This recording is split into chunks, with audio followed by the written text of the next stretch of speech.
The world watched with bated breath as news broke of a ceasefire agreement between Russia and Ukraine. Brokered after a direct phone call between President Trump and President Putin, the agreement promised a 30-day pause in hostilities. The White House statement highlighted a cessation of attacks on energy and infrastructure. However, the Kremlin's version differed slightly, mentioning only energy infrastructure. This discrepancy, however subtle, immediately raised concerns about the agreement's scope and enforceability. The ink on the agreement was barely dry when accusations of violations began to fly. Ukraine reported aerial assaults on its territory shortly after the ceasefire announcement. President Zelensky, visibly angered, accused President Putin of breaking the agreement before it even began. He questioned the sincerity of Russia's commitment to peace and vowed to defend Ukraine's sovereignty. The Kremlin, however, countered these claims with a narrative of their own. They insisted that any attacks occurring after the ceasefire were already underway before the agreement came into effect. They maintained that Russia was committed to de-escalation, but blamed Ukraine for provoking continued hostilities. Despite the shaky start and conflicting narratives, both sides agreed to broader ceasefire talks. Scheduled to take place in Jeddah, Saudi Arabia, these talks aim to build upon the fragile truce and work towards a lasting peace.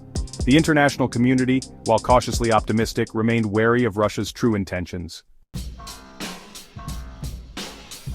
Caught in the center of this geopolitical tug-of-war is President Zelensky.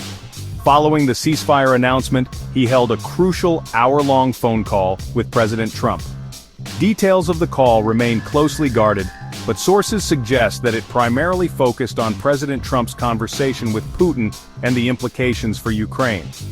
This conversation marked the first known contact between the two leaders since a reported disagreement during a tense Oval Office meeting just weeks prior. The nature of that disagreement remains shrouded in secrecy, fueling speculation and raising concerns about potential rifts in the US-Ukraine relationship. The weight on Zelensky's shoulders is immense. He must navigate the conflicting pressures from both the East and the West while fighting for the survival of his nation. His every move is scrutinized, his every word analyzed for any sign of weakness or concession. The future of Ukraine hangs precariously in the balance.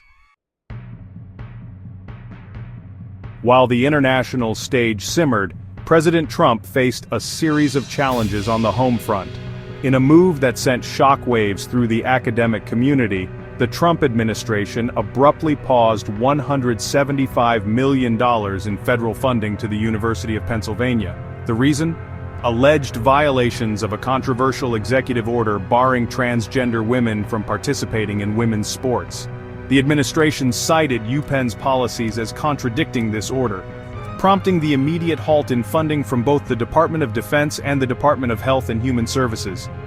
UPenn vehemently denied these allegations, maintaining that their policies were fully compliant with NCAA and Ivy League regulations.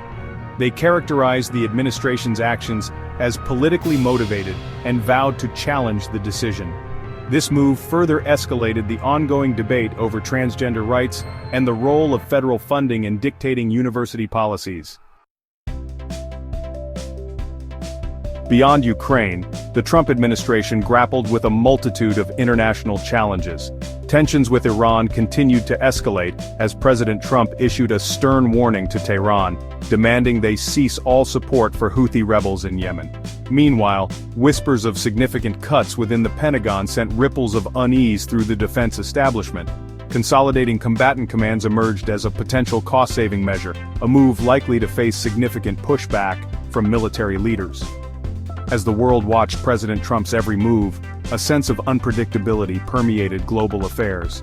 From the battlefields of Ukraine to the halls of American universities, the aftershocks of his policies continued to reverberate, leaving a trail of uncertainty and unanswered questions in their wake.